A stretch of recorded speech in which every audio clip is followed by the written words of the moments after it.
Hello what's up guys आज हामी आएका छौँ यो गोकर्णेश्वर नगरपालिकाको सिरिज एनिमल रेस्क्यू नेपाल भन्ने ठाउँ रहेछ। यहाँ चाहिँ हाम्रो एकजना दिदीले एराउन्ड 400वटा जस्तै स्ट्रिट डगहरू चाहिँ राख्नु भएको रहेछ। अनि अस्ति हामीले उहाँको भिडियो हेरेका थियौँ। अनि उहाँले चाहिँ नि आउनुहोस् हेल्प गरिदिनुहोस्, कुकुरहरूलाई खाना खुवाउन अलिकति गाह्रो भइरहेको छ, तपाईँहरूको सानो सहयोगले पनि एक साग भए पनि खाना पाउँछन् भनेर भन्नुभएको थियो। त्यो हेरेर हामीले गुगलमा हेर्दै यहाँ आइपुग्यौँ। सानो कुकुर यो चाहिँ हामीलाई वेलकम गर्नुपर्छ कुकुर रहेछ एकदम। लेट्स सी गाइस, ठाउँ चाहिँ नि यस्तो छ है।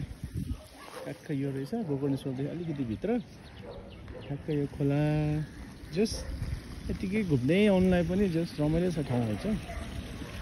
अलिकति नेचुरल भ्युज भएको ठाउँ रहेछ, खोला नजिक रहेछ। Okay guys. Oh, what's he there? What did it?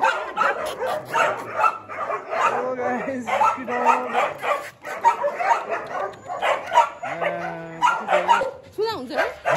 라이트 안 나네 혜리.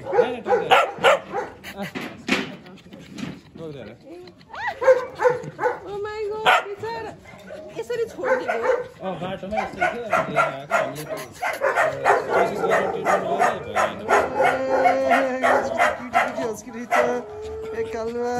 बिचारा सबै हेर कति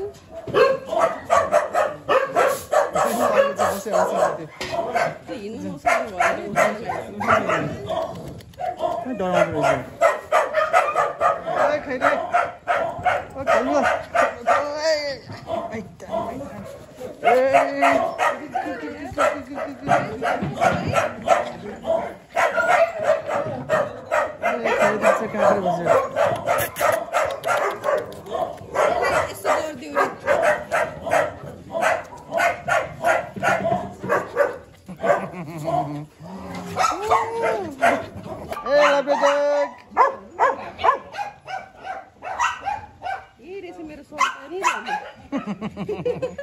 Sompalele लेके डॉगी है।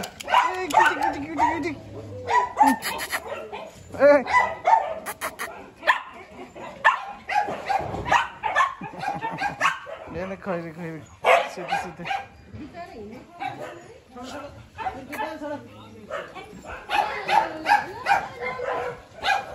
ओए क्यों होता भाई? क्यों चुंगी लगता बंदा?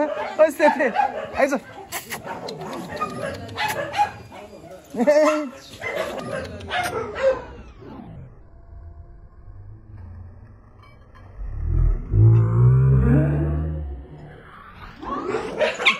शाबाश बेटा, बहुत बढ़िया।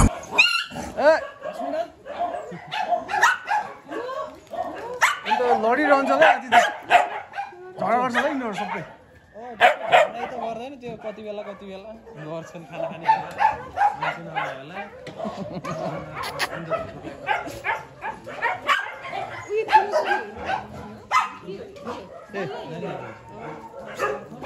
यो मोटे रहेछ अनि त्यही भएर अलि अल्छी गर्दो रहेछ। Please do not stop, please adopt. Thank you for visiting. अब जाँदैछौँ हामीले सक्दो कति सकिन्छ सहयोग गरेर। हामी दिदीलाई पनि भेट्यौँ, दिदीसँग कुरा पनि गऱ्यौँ। कुरा गर्दा रियली अलिकति पावरफुल नै भन्नुपर्छ उहाँको मेन्टालिटी।